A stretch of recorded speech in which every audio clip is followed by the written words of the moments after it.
আসসালামু আলাইকুম ওয়া রাহমাতুল্লাহি ওয়া বারাকাতুহু। হামদুলিল্লাহ ওয়াসসালাতু ওয়াসসালামু আলা রাসূলিল্লাহ আম্মা বা'দ। সম্মানিত দর্শক শ্রোতা, আজকের আলোচ্য বিষয় হচ্ছে লাইলাতুন নিসফি মিন শাবান তথা শবে বরাত। এ ব্যাপারে সমাজে যেমন রয়েছে বাড়াবাড়ি, তেমনই রয়েছে ছাড়াছাড়ি। এই বাড়াবাড়ি ছাড়াছাড়ির প্রান্তিকতা মুক্ত একটি ভারসাম্যপূর্ণ দালিলিক আলোচনা পেশ করতে চাচ্ছি ইনশাআল্লাহ। এই নামটির মাঝে দুটি ওয়ার্ড রয়েছে। প্রথম ওয়ার্ডটি হচ্ছে শব, যা একটি ফার্সি শব্দ, যার বাংলা অর্থ হচ্ছে রাত্র। উর্দুতে বলা হয় রাত, ইংরেজিতে বলা হয় নাইট, আরবিতে বলা হয় লাইলাতুন। আর বারাআতুন শব্দটি হচ্ছে আরবি শব্দ, যা আল্লাহ সুবহানাহু ওয়া তাআলা সূরাতুত তাওবায় ব্যবহার করেছেন, এবং সূরাতুত তাওবার আরেকটি নামও হচ্ছে বারাআত, বারাআতুম মিনাল্লাহি ওয়া রাসূলি। এখানে যদি লাইলাতুল বারাআত অর্থাৎ শবে বারাআতকে যদি মুক্তির রজনী অর্থে নেন, গ্রহণ করেন, আশা করি এতে কোনোই সমস্যা নেই। এবারে আমরা আলোচনা করব দালিলিক অবস্থান থেকে।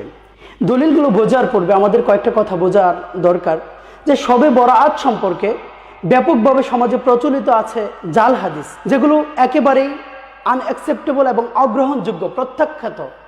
দ্বিতীয় পর্যায়ে রয়েছে জয়ীফ হাদিস, যে ব্যাপারে শেখুল ইসলাম আল্লামা তাকি উসমানী হাফিজাহুল্লাহ, শেখ আব্দুল মালিক হাফিজাহুল্লাহ সহ ইসলামিক বড় বড় স্কলার যারা আছেন, সকলের মত হচ্ছে জাস্ট শুধু জয়ীফ হাদিসের উপর কোনো সুন্নাহকে সাব্যস্ত করা অনুচিত। 3 নম্বরে রয়েছে হাসান পর্যায়ের হাদিস, যেগুলো সকল ইসলামিক স্কলারের মতেই গ্রহণযোগ্য। আর 4 নম্বরে রয়েছে সহিহ হাদিস, যেগুলোর ব্যাপারে নতুন করে কিছুই বলার নেই। আজকের আলোচনার দলিল হিসাবে যে হাদিসটি আমরা আপনাদের সামনে পেশ করতে যাচ্ছি, সেটি হচ্ছে আন মুআয ইবনে জাবাল রাদিয়াল্লাহু তাআলা আনহু قال قال رسول الله صلى الله عليه وسلم يطلع الله إلى خلقه في ليلة النصف من شعبان فيغفر لجميع خلقه إلا لمشرك أو مشاحن। যার অর্থ হচ্ছে হযরত মুআয ইবনে জাবাল রাদিয়াল্লাহু তাআলা আনহু থেকে বর্ণিত, বিশ্বনবী সাল্লাল্লাহু আলাইহি ওয়াসাল্লাম বর্ণনা করেছেন, আল্লাহ রাব্বুল আলামিন শাবান মাসের 14তম দিবাগত রাত্রিতে বান্দার দিকে রহমতের দৃষ্টিতে তাকান, বান্দাকে দেখতে থাকেন এবং সকল মুমিনকে ক্ষমা করে দেন। তবে মুশরিক এবং ওই সমস্ত ব্যক্তি যাদের হৃদয়ের মাঝে হিংসা এবং বিদ্বেষ থাকে, তাদেরকে ছাড়া সকলকে আল্লাহ সুবহানাহু ওয়া তাআলা ক্ষমা করে দেন। আর এই হাদিসটি এসেছে পৃথিবী বিখ্যাত মুহাদ্দিস মুহাম্মদ ইবনে হিব্বান রাহিমাহুল্লাহর বিখ্যাত কিতাব কিতাবুস সহিহ তথা সহিহ ইবনে হিব্বান, খণ্ড নম্বর 13, পৃষ্ঠা নম্বর 481 এবং হাদিস নম্বর 5665। এছাড়াও আসছে শুআবুল ঈমান, খণ্ড নম্বর 3, পৃষ্ঠা নম্বর 382 এবং হাদিস নম্বর হচ্ছে 3833। এছাড়াও এসছে ইমাম তাবারানী রাহিমাহুল্লাহর আল মুজামুল কবির এবং আল মুজামুল আওসাত নামক গ্রন্থেও পাওয়া যায়। আর এখন ব্যাপারটা এসে যায় এই হাদিসের মান কতটুকু গ্রহণযোগ্য হাদিস এটা। হ্যাঁ, এই ব্যাপারে ইমাম শামসুদ্দিন যাহাবী রাহিমাহুল্লাহ তার পৃথিবী বিখ্যাত একটি কিতাব হচ্ছে সিয়ারু আলামিন নুবালা, যার 5ম নম্বর খণ্ডের 156 নম্বর পৃষ্ঠার মধ্যে তিনি বর্ণনা করেছেন। এই হাদিসটি বর্ণনা করার পর তিনি বলেন, রাওয়াহু ইবনু হিব্বান ওয়া রিজালুহু থিকাতুন, এবং তিনি বলছেন যে এর রাবীগুলো সকলেই হচ্ছে নির্ভরযোগ্য। এছাড়াও এই হাদিসের ব্যাপারে শেখুল ইসলাম ইমাম ইবনু তাইমিয়া রাহিমাহুল্লাহ, ইমাম মুনজিরি রাহিমাহুল্লাহ, ইমাম হাইসামি রাহিমাহুল্লাহ, ইমাম কাস্তাল্লানি রাহিমাহুল্লাহ, ইমাম জুরকানি রাহিমাহুল্লাহ সহ পৃথিবী বিখ্যাত বড় বড় মুহাদ্দিসগণ এই হাদিসকে গ্রহণযোগ্য এবং নির্দ্বিধায় গ্রহণযোগ্য হিসেবে আখ্যায়িত করেছেন। আর এদের অধিকাংশের মতামতগুলি আপনি পেয়ে যাবেন। আর যা এসছে আত-তারগীব ওয়াত তারহিব, খণ্ড নম্বর 2, পৃষ্ঠা নম্বর 118, লাতাইফুল মাআরিফ 151 থেকে 157, মাজমা ও জাওয়াইদ, খণ্ড নম্বর 8, পৃষ্ঠা নম্বর 65, শরহুল মাওয়াহিবিল লাদুন্নিয়া, খণ্ড নম্বর 10, পৃষ্ঠা নম্বর 561 এবং ইক্তেজাউ সিরাতুল মুস্তাকিম 631 পৃষ্ঠা থেকে 641 পৃষ্ঠা পর্যন্ত আপনারা আলোচনাগুলো দেখতে পারেন। এছাড়াও গত শতাব্দীর বিখ্যাত মুহাদ্দিস, আরব বিশ্বের সবচেয়ে গ্রহণযোগ্য মুহাদ্দিস শায়খ নাসিরউদ্দিন আলবানী রাহিমাহুল্লাহর একটি বিখ্যাত কিতাব হচ্ছে সিলসিলাতুল আহাদিসিস সহিহা। সেই কিতাবের খণ্ড নম্বর 3, পৃষ্ঠা নম্বর 135 থেকে 139 নম্বর পৃষ্ঠা পর্যন্ত শায়খ এই হাদিসটুকু বর্ণনা করার পর দীর্ঘ একে 8টি হাদিস তিনি এনেছেন এটার সাপোর্টে, এবং শেষে বলে দিয়েছেন সহিহুন বিলা রাইবিন, নিঃসন্দেহে এটি সহিহ এবং গ্রহণযোগ্য। আলহামদুলিল্লাহ, এখন শবে বরাআত সাব্যস্ত হওয়ার ব্যাপারে আশা করি কোনো সন্দেহের কোনো অবকাশ নেই। এখন আমাদের প্রশ্ন হলো, আমাদের করণীয় কি এ রাত্রে? যেহেতু হাদিসের মধ্যে এসছে আল্লাহ রব্বুল আলমিন এই রাত্রিতে বান্দার দিকে তাকান এবং গুনাহ মাফ করে দেন, তাহলে আল্লাহ রব্বুল আলমিনের নৈকট্য হাসিল করার জন্য যা করার তাই করতে হবে।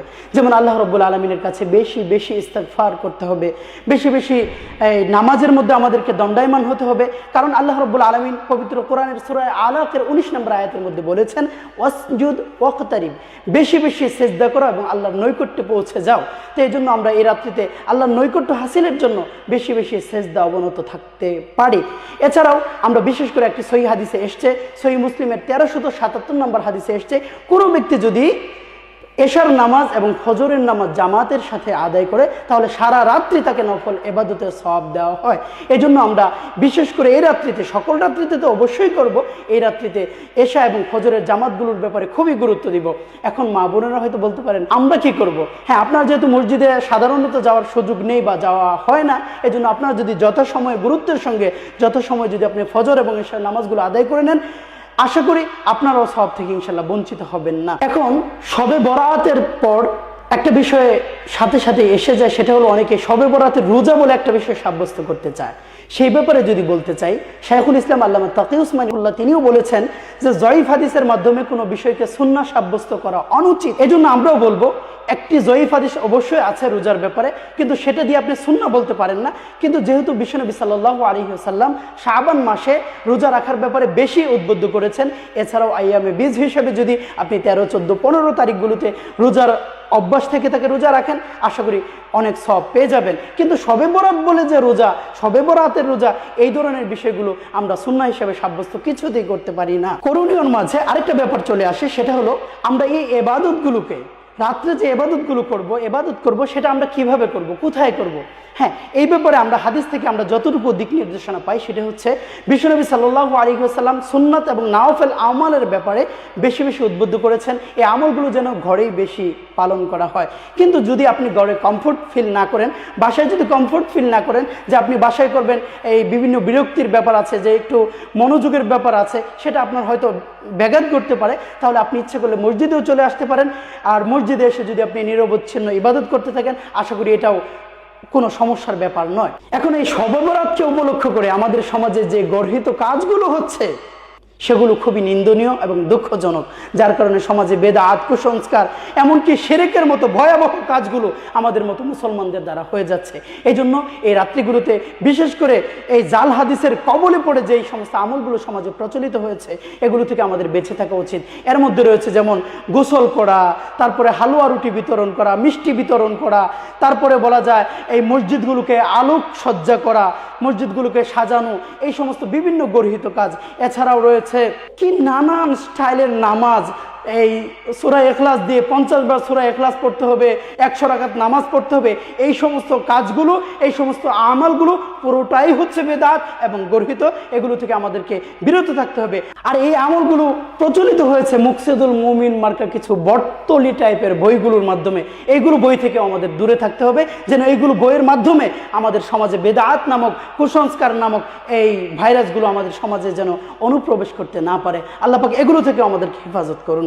পরিশেষে বলতে চাই, আল্লাহ সুবহানাহু ওয়া তাআলা আমাদেরকে সূরাতুল বাকারার 143 নম্বর আয়াতে বলেছেন, ওয়া কাযালিকা জাআলনাকুম উম্মাতাও ওয়াসাতা, তোমাদেরকে মধ্যম পন্থার উম্মত বানানো হয়েছে।